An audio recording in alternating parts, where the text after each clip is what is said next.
Hello les amis, j'espère que vous allez bien et bienvenue dans cette nouvelle vidéo où l'on va parler de la positivité toxique. Je pense que ça va être une petite vidéo, je ne vais pas trop m'avancer, on ne sait jamais, mais comparée à celle de mercredi dernier, elle ne fera pas 1 heure, ça c'est clair. La positivité toxique, c'est ce qu'il faut éviter de faire en spiritualité et c'est ce qu'on a tendance à faire le plus quand on démarre la spiritualité. Parce qu'en fait, on a tendance à croire qu'il faut constamment être positive dans l'excès. Sauf que, comme absolument tout dans la vie, si ça n'est pas équilibré, si c'est fait dans l'extrême, c'est pas forcément bon. Enfin, c'est même pas que c'est pas forcément bon, c'est que c'est pas bon du tout. C'est contre-productif en fait, d'être tout le temps positive. Alors effectivement, le positif attire le positif, le négatif attire le négatif. Mais il y a forcément des nuances à ça, tout comme on attire ce que l'on est. Il y a des nuances à ça. Le plus égale plus, c'est vrai, ce n'est pas faux. Mais il ne faut pas le prendre au pied de la lettre, il faut aller décortiquer ça. Pourquoi est-ce qu'on dit que le positif attire le positif ? Eh bien c'est parce que si vous pensez du positif, votre pensée, elle vient créer une émotion. Cette émotion, elle vous crée des vibrations. Votre vibration, elle vous permet d'attirer à vous les choses. Mais il n'y a pas que la vibration qui permet d'attirer à vous les choses dans votre vie. Il y a aussi vos croyances. Si vous êtes persuadé d'une chose, cette chose-là se manifestera dans votre vie. Que ce soit une chose positive ou que ce soit une chose négative. L'univers vous prouvera toujours que votre croyance est vraie, qu'elle soit positive ou négative. Donc ça, il faut le prendre en compte également. Sachez que la phrase que je viens de dire, je pense que si vous regardez toutes mes vidéos, vous voyez que je la dis à chaque vidéo. Mais c'est parce que je veux vous le rappeler et que vous vous rendez compte que qu'il ne faut pas l'oublier dans l'équation parce qu'il y a plein de petits trucs dans la loi d'attraction. Donc forcément, oui, le positif attire le positif, c'est indéniable. Plus vous allez être positive et plus vous allez avoir de la positivité dans votre vie, plus vous allez voir le positif dans tout, plus vous allez réussir à relativiser rapidement quand vous avez des événements négatifs et le positif ne peut vous apporter que du bon quand il n'est pas utilisé à l'extrême. Parce que si vous vivez un événement négatif et on va aller dans le dur, vous perdez quelqu'un, vous êtes en plein deuil. Où est-ce qu'il y a du positif là-dedans ? Il n'y en a pas. Ça sert à rien d'en chercher. Vous êtes dans un deuil, vous êtes en train de souffrir, vous avez des émotions dites négatives, vous avez des émotions à vibration basse, vous avez de la tristesse, vous avez de la colère envers le monde entier, c'est injuste, même si c'est une mort qui est dans l'ordre des choses, un grand-parent, il avait un âge que l'on estime plutôt logique de voir décéder. Il y a toujours ces émotions qui sont pas forcément positives, on va pas être contente, on va pas avoir de la joie et de la gratitude à ce que cette personne elle soit décédée. Au moment même où on perd son proche. Par contre, après, effectivement, la relativisation, le deuil, la guérison nous aident à voir les choses différemment. Mais il faut un temps. Et c'est ce temps-là qui change tout. S'il n'y a pas ce temps-là, et que cette émotion positive, elle est au moment où vous êtes en train de vivre un événement négatif, c'est de la positivité toxique. Parce que les émotions là, conflictuelles, de tristesse, de colère, de culpabilité, peu importe l'émotion, parce que peu importe l'événement, si vous ne la vivez pas, et que vous la rangez dans un tiroir de votre personne en vous disant oui, bon, c'est pas grave, le positif attire le positif, faut que je pense positif, ça n'est pas positif. Il n'y a rien de positif là-dedans. Vous n'écoutez pas une émotion qui doit être écoutée. Donc, à ça, il y a plein de conséquences. Soit vous n'allez jamais guérir de ce deuil, parce que vous allez être, oui, tout va bien, mais oui, c'est bon, t'inquiète, alors qu'en fait, vous allez être détruite à l'intérieur de vous. Et là, je parle d'un deuil, mais c'est pour absolument tous les événements négatifs de votre vie. Il faut écouter toutes les émotions qui se présentent à vous. Ça ne veut pas dire qu'il faut rester dans cette émotion-là, mais il faut leur donner de l'espace à chacune d'exister. T'as pas trop l'impression là d'être un petit peu trop dans mon espace de vie ? Quand vous vous faites mal, vous allez pas vous dire ah, c'est génial de m'être fait mal. C'est ridicule. Franchement, je sais sincèrement pas s'il y a des personnes qui en arrivent à là. Là, je vous donne les extrêmes pour que vous puissiez comprendre. Mais il faut pas que vous évinciez chaque émotion qui arrive, qu'elle soit positive ou qu'elle soit négative. Donc si vous vous dites faut que je sois positive absolument, que je relativise au plus vite parce que sinon je vais attirer à moi des galères et des choses parce que j'ai des émotions négatives en moi et que le négatif attire le négatif, non, vous allez tout chambouler. C'est-à-dire que votre positivité toxique, donc votre positivité à l'extrême, qui n'est pas positive pour vous, et bah ça vous apporte des mauvaises vibrations. Ça vous apporte des vibrations qui ne sont pas hautes, parce que la positivité toxique, elle a le côté toxique, elle a le côté qui n'est pas bienveillant pour vous, elle a un côté qui n'est pas sain, et donc tout ce qui n'est pas sain, ça ne se situe pas dans la catégorie des choses à vibration haute. Ça se met là. Et donc vous allez vous dire, ouais, il faut absolument que je sois positif pour attirer le positif, alors que là, il n'y a qu'une envie en vous, c'est de pleurer toutes les larmes de votre corps, mais vous vous forcez en vous disant, non, il ne faut pas que je pleure parce que ça ne va pas m'apporter du positif. Bah en fait, vous-même vous apportez du négatif, donc autant pleurer. De toute manière, là vous perdez rien à pleurer, parce que votre positivité à l'extrême, elle vous apporte les vibrations basses. Et en dehors de cette positivité toxique, chaque émotion est nécessaire pour la guérison de quelque chose. Si vous avez enfoui des émotions depuis des années et des années et des années, vous allez guérir beaucoup plus lentement qu'une personne qui accepte les émotions qui se présentent à elle, et qui y fait face, et qui pendant 3-4 mois va être en plein dans ses émotions, ne va pas chercher à relativiser, va chercher à les comprendre surtout, va chercher à les vivre, pas forcément les comprendre, parce que des fois on sait pourquoi est-ce qu'on a ça. Moi je vais vous parler de moi, je vous parle de moi pour vous donner vraiment un point de vue interne du truc. C'est pas du tout pour me victimiser ou quoi, et je ne cherche pas la peine de quoi que ce soit. Bon, la plupart savent déjà mon histoire, mais il y a 3 ans j'ai perdu mon premier fils, Adrian. On a dû avoir recours à une IMG parce qu'il avait une triple malformation cardiaque. Je vous ai fait tout un podcast à ce sujet pour vous expliquer justement comment est-ce que j'ai perdu la foi en l'univers à cause de cet événement, et comment grâce à ce même événement j'ai retrouvé également la foi. C'est assez fou. C'est un épisode qui est assez intense quand même, parce que je vous dévoile plein de parties de moi, je vous donne plein de détails, mais c'est pour aussi faire comprendre aux personnes qui n'ont jamais vécu ça, l'intensité de cet événement, et pour les personnes qui l'ont vécu, de se sentir entendues, de se sentir soutenues, et que ces personnes-là ne sont pas seules. C'est quelque chose qu'on n'en parle pas énormément, donc j'aime avoir la parole et pouvoir donner mon point de vue pour expliquer tout ça. Et donc quand on a perdu notre premier fils, forcément j'allais pas avoir des énergies positives, Je ne voyais pas de positivité à cette chose-là. Donc j'en suis même, comme je vous disais, à perdre la foi en l'univers, en me disant mais ça sert à quoi que j'ai de bonnes vibrations, que je sois une meuf qui essaye d'être bienveillante, gentille, généreuse, tout, que je manifeste des bonnes choses, tout pour que le rêve de ma vie de devenir maman s'effondre dès la première grossesse, que je sois confrontée au deuil le plus difficile au monde. Voilà, pour moi ça c'était ma vision des choses. Et je me suis dit mais ça sert à quoi ? Je suis une personne spirituelle certes, mais il y a quoi de spirituel là-dedans ? Alors évidemment, après, j'ai fait tout mon travail de deuil. Je vous dis, c'était il y a 3 ans. Aujourd'hui, je suis complètement guérie. J'ai compris. Je suis en paix avec ça. Je suis en paix avec notre décision, parce que malgré tout, c'était une décision que l'on a dû prendre à contre-cœur. À contre-cœur, on a dû arrêter la grossesse.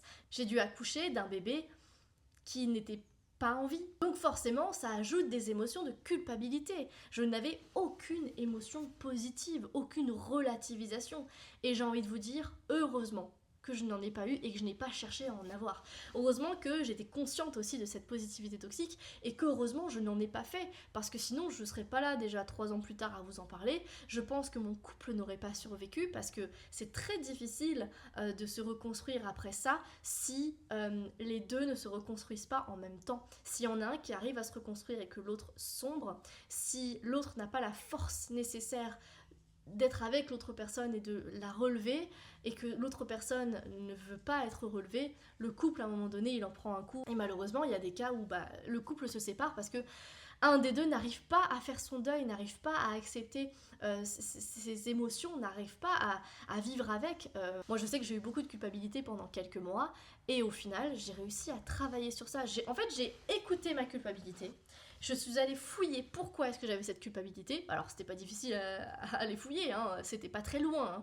Il n'y avait pas de traumatisme à l'enfance, non, c'était littéralement par rapport à ce qu'on a vécu et pourquoi est-ce que je me sens coupable. Je suis allée travailler ça et ça m'a libérée totalement. Après, il n'y a pas que la culpabilité. Moi, je suis passée par toutes les phases. Le deuil, de toute façon, on passe par toutes les phases. On passe par la tristesse, on passe par le choc, on passe par l'injustice, on passe par la colère, on passe par la culpabilité selon certains cas. Et bah, moi, j'ai eu tout. J'ai tout eu. Si je n'avais ressenti aucune émotion, ou une sur les 5, ou sur les 4, enfin, peu importe, vous avez compris, comment voulez-vous que je vive mon deuil? Alors que les étapes du deuil, c'est littéralement ça. Si j'avais été en me disant, c'est comme ça, c'est la vie, il y a des personnes qui le pensent et qui le ressentent réellement. Mais si moi j'avais été comme ça et que je le ressentais pas au fond de moi, comment voulez-vous que j'accepte ces émotions si je ne les écoute pas? Enfin, c'est complètement contre-productif. Et là vous allez me dire, mais alors dans ces cas-là, il n'y a pas de positif à ces événements négatifs. Alors, je sais pas, ça va dépendre de la croyance de chacun. Moi, il est vrai que je pense que tous les événements de notre vie nous mènent quelque part, nous font évoluer quelque part. Et que si ces événements n'étaient pas arrivés, peu importe l'atrocité et l'horreur de cet événement, nous ne serions pas la personne que l'on devient demain, parce qu'on continue tout le temps d'évoluer.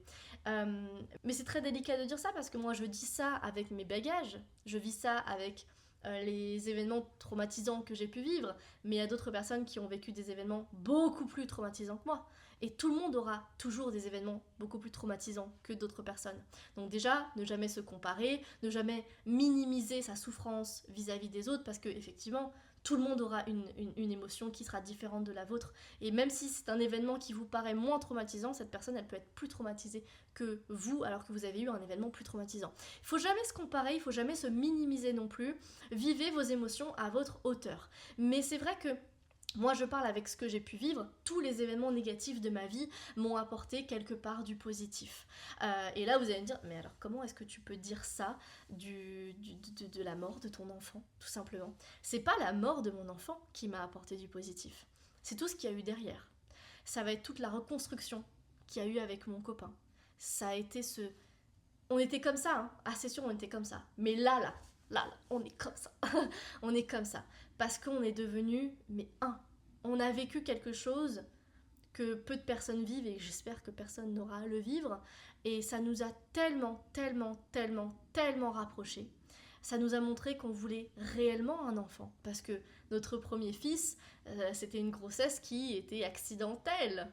Évidemment qu'on voulait avoir cet enfant-là, mais c'était pas réfléchi en premier lieu. Ça nous a montré qu'on voulait réellement un enfant. Donc en fait, c'est après, je vous dis, quand il y a cet événement négatif, il y a le temps, il y a des étapes du deuil ou de la guérison par rapport à ce que vous avez vécu qui est nécessaire. Et ensuite, là, c'est pas de la relativisation, c'est, je sais pas trop comment appeler ça, mais c'est prendre conscience que cet événement ne nous a pas apporté que du négatif. Et pour moi, c'est de notre responsabilité que de prendre conscience de ça. Parce que tout dépend de notre vision de la chose. Ça n'est plus de la positivité toxique parce que vous avez digéré toutes les émotions. C'est de la responsabilité de prendre conscience que vos émotions, vous les avez ressenties, vous les avez écoutées, vous leur avez donné l'importance qu'elles méritaient d'avoir, vous avez travaillé dessus et aujourd'hui, vous décidez de vous en séparer. Ça ne veut pas dire que en vous séparant de la culpabilité, en vous séparant de la tristesse, en vous séparant de la colère d'avoir perdu quelqu'un ou d'avoir souffert à cause de quelqu'un, c'est que vous dites au revoir à cet événement-là. C'est vrai que très souvent, on se dit que si on n'est plus triste d'avoir perdu cette personne-là, c'est qu'on l'oublie. Mais non, c'est pas vrai. C'est une vision, c'est une croyance que l'on a qui n'est pas vraie. Et qui fait plus de mal parce qu'elle nous maintient dans une émotion qui va être durablement négative pour nous, qui va être constamment à vibration basse. Et encore une fois, ça fait partie de l'extrême. Quand on est positif à l'extrême, c'est pas bon, et quand on est négatif à l'extrême, bah c'est pas bon non plus. C'est là où effectivement le négatif attire le négatif, parce que on est constamment dans la négativité, parce que toute cette phase de guérison, elle n'aura pas été entendue à 100%, soit parce qu'on n'a pas écouté toutes nos émotions, quelques-unes mais pas toutes, soit parce qu'on est trop dans ces émotions-là, malgré qu'on les ait écoutées, entendues, travaillées, acceptées, on les alimente encore et encore et encore. je vais vous donner un exemple toujours par rapport à moi. J'avais une colère, mais j'étais tellement en colère contre le monde entier. Sachant qu'en plus de ça, ma belle-sœur est tombée enceinte au même moment que moi. Vraiment, on avait un jour de différence de notre terme. On est tombé enceinte à un jour près. Et je l'ai appris au moment où cet événement négatif est arrivé. C'est-à-dire que je ne savais pas qu'elle était enceinte avant que je sache que j'allais devoir stopper ma grossesse. Et donc là, moi évidemment, je suis hyper heureuse pour ma belle-sœur. On va avoir une vie dans notre famille, tandis que moi, je ne vais plus avoir de vie dans ma famille. Mais voilà, j'étais tiraillée entre je suis hyper heureuse pour toi, hyper heureuse pour nous, parce que je me compte dans la famille, je suis trop contente. Et je ne pense pas à moi, je pense pas à mes blessures, je ne fais pas de miroir sur ce que je suis en train de vivre. Et forcément, une fois que j'ai digéré la chose, toute seule, dans mon coin, je ressens de l'injustice. Et je ressens de la colère. Et je me dis, pourquoi moi ?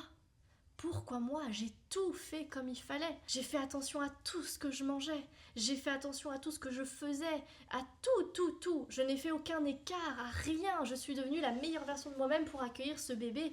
Et même ça ne fonctionne pas. Forcément, j'avais de l'injustice, j'avais de la colère. Une fois que j'avais accouché de notre fils et que le deuil avait commencé, même si en soi le deuil avait commencé avant même que j'accouche de notre fils, parce que quand vous savez que vous allez devoir accoucher et que vous n'allez plus avoir votre bébé, le deuil commence déjà à s'installer. Mais une fois que vraiment j'avais accouché, l'année passée, ça a été une année d'aigreur, une année où je ne voyais pas de positif, où je ne pouvais plus me voir les gens. Je me souviens d'une journée où j'étais partie faire des courses à Action, tout m'énervait. Les gens m'énervaient, j'avais envie de parler à personne, parce que j'étais en colère dans ma vie. J'étais pas en colère contre quelqu'un, j'étais en colère contre la vie en elle-même en fait. J'étais en colère contre l'univers, j'avais l'impression que l'univers, mes guides, s'étaient mis contre moi, alors que j'avais tout fait pour être la meilleure personne pour moi-même et pour les autres et pour ma réalité et pour tout.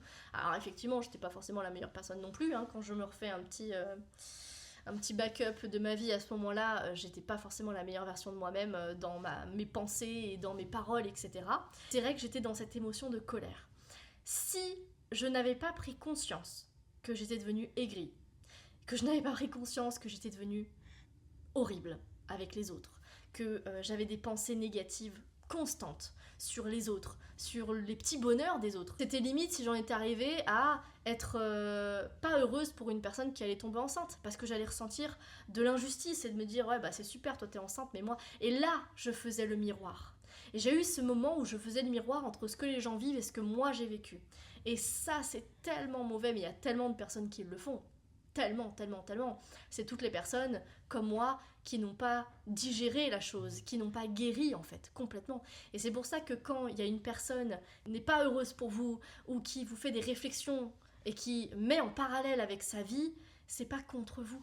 En fait, c'est jamais contre vous. C'est toujours le miroir de ce que la personne, elle ressent, de ce qu'elle vit. Alors ça ne veut pas dire qu'il faut accepter tout ce que la personne, elle dit parce qu'elle est en souffrance, mais ça permet de relativiser et de se dire, c'est pas contre moi. Si la personne là, elle a eu des paroles horribles envers moi concernant quelque chose que je suis en train de vivre et que moi je kiffe, c'est peut-être que elle est en souffrance là-dessus, et c'est peut-être intéressant d'en parler justement, ou de l'aiguiller sur ce truc à aller guérir. Mais bon, ça c'est un sujet un peu délicat de toute manière. Bien, si j'étais restée dans cette émotion de colère et que je n'avais pas pris conscience de tout ça, ça m'aurait détruit. Ma vibration, qui était peut-être là, qui avait baissé avec tout ça, elle aurait été constamment ici, constamment basse, et j'aurais alimenté cette colère, je me serais plaint de plein de choses, et tout m'aurait énervé, et cette injustice, et en fait j'aurais été un nuage noir ambulant, alors que ce nuage il demandait qu'une chose, c'était d'exploser. Voilà, j'explose, je pleure, je vais travailler encore cette chose-là parce que je l'ai pas fini, on est sur une année de deuil, et ensuite, ça y est, on passe à autre chose. Mais il faut prendre la responsabilité de prendre conscience de ça, et ça prendra le temps que ça prendra, ne pas se culpabiliser du temps que ça prend, mais qu'à un moment donné, on se dise « Ok, là, ça fait trop longtemps. Ça fait trop longtemps que je suis en colère, ça fait trop longtemps que j'en veux à cette personne, ça fait trop longtemps que je m'en veux à moi. » Et quand vous prenez conscience de cette émotion négative qui est en train de prendre possession entière de votre corps, vous allez la dégager de votre vie. Vous allez prendre conscience qu'elle n'est plus positive pour vous. C'est pas qu'elle n'a jamais été positive pour vous, parce que c'est une émotion négative. C'est positif de la ressentir au moment où elle arrive et le temps que ça guérisse, mais à un moment donné, vous devez prendre la responsabilité de ne pas vous laisser submerger par cette émotion et qu'elle ne gère pas votre vie, qu'elle ne dirige pas votre vie, parce que c'est vous qui avez le pouvoir de ça. Et à la longue, les émotions que vous allez nourrir constamment, que ce soit des émotions positives, négatives, c'est ce qui va créer votre vibration, c'est ce qui va créer votre fréquence vibratoire, et donc c'est ce qui va vous permettre de manifester les choses. Si vous avez des émotions constamment négatives, constamment basses, parce que vous ne les travaillez pas, parce que vous ne les acceptez pas, parce que vous en guérissez pas, vous allez attirer à vous que des choses négatives. Mais ça c'est sur des années, je vous parle pas d'une année de deuil. Ça prend le temps que ça prend. Mais si ça fait 5, 6, 7, 8 ans que vous êtes dans une émotion de colère envers quelqu'un que vous ne lui avez pas pardonné, que vous êtes en colère contre vous-même, que vous n'êtes pas pardonné, vous n'allez faire que manifester des choses négatives parce que votre émotion qui a une vibration basse vous maintient en bas. C'est pareil, ne faites pas de positivité toxique envers les autres. Ça, c'est un exemple que je donne à chaque fois pour parler de ça, toujours en lien avec la perte de notre fils. À ce moment-là, je préviens les personnes qui étaient au courant que j'étais enceinte. Je fais un petit message sur Snap alors c'est pas ma famille, mais c'était des amis éloignés. Enfin, on n'a pas envie de prévenir tout le monde un par un à ce moment-là, hein, croyez-moi. J'ai une ancienne collègue qui m'appelle et qui me dit à ce moment-là, ah ouais, c'est terrible ce qui se passe. Elle me comprend, mais très très très très très rapidement. Trop rapidement pour moi, hein, qui n'a même pas encore accouché. Hein, je suis juste en train de prévenir de ce qui va arriver, hein, pour pas qu'on me fasse chier avec les questions. Donc j'ai toujours mon bébé dans mon ventre, en vie, voilà, et elle me fait comprendre que c'est la meilleure des décisions. Oh non, mais t'as raison. Vous voyez déjà le ton, le ton déjà, ça joue. Ah non, mais t'as raison, de toute façon, ah non, mais t'imagines, si vous le gardez et qu'il décède après, non mais c'est encore pire. Non mais si vous le gardez et qu'il finit handicapé, attends, à 23 ans, tu te vois avoir un gosse handicapé? Oh non, non, c'est la meilleure des solutions. T'inquiète, hein, c'est un mauvais moment à passer, mais après tu vas être tellement reconnaissante d'avoir pris cette décision. Alors je suis entièrement d'accord avec tout ce qu'elle dit. Aujourd'hui, je suis d'accord avec ce qu'elle dit. Sauf que, au moment où je suis en train de vivre ça là, que je dois prendre cette décision, que j'ai décidé de prendre cette décision, que je suis en pleine culpabilité, que j'ai mon ventre qui est énorme, avec mon bébé dans mon ventre, et que ce ventre ne va plus exister d'ici 5 jours, et que je n'aurai plus de bébé dans mon ventre, c'est horrible de dire ça à quelqu'un. C'est horrible. Parce que on ne sait pas ce que la personne elle traverse en termes d'émotions. Effectivement, je vous dis aujourd'hui, je suis d'accord avec ça. J'ai fait mon travail de relativisation, j'ai fait mon travail de deuil, et aujourd'hui je suis reconnaissante de ne pas avoir un enfant en situation de handicap. Je suis reconnaissante de ne pas avoir eu mon enfant qui est décédé à 3 jours de vie, à 6 mois de vie, parce que c'était une possibilité, et c'était le tableau que l'on avait devant nous, et c'est pour ça qu'on a pris la décision d'arrêter cette grossesse, parce qu'on ne se sentait pas capable de vivre avec ça.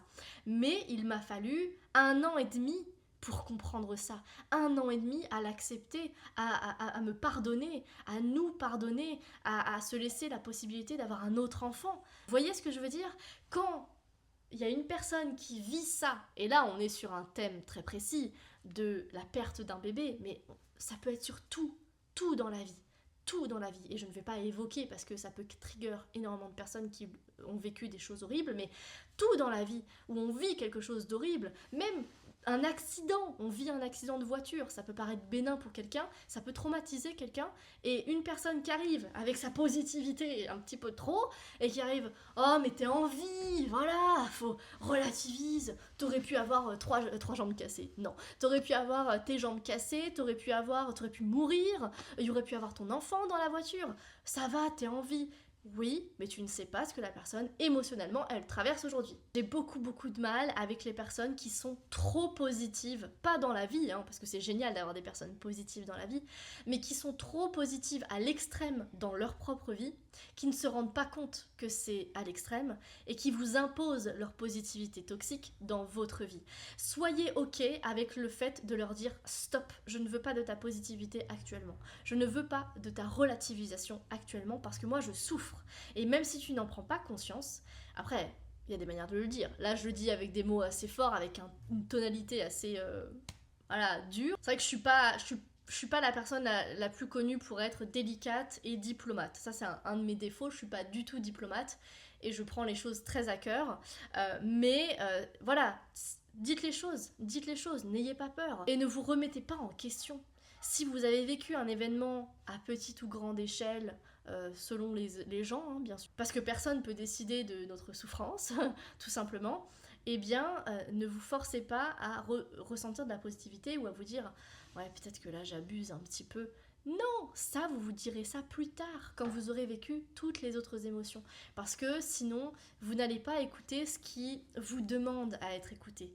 Parce que peut-être que ce petit événement, un tout petit truc, vraiment, imaginons un petit accident de voiture, où vous n'avez pas grand-chose, vous avez juste le pare-choc qui est un tout petit peu rayé. Vous êtes rentré dans une personne à 5 km/h. Ça paraît rien, mais ça fait un petit choc quand même. Et bien peut-être que ça vous a créé une émotion.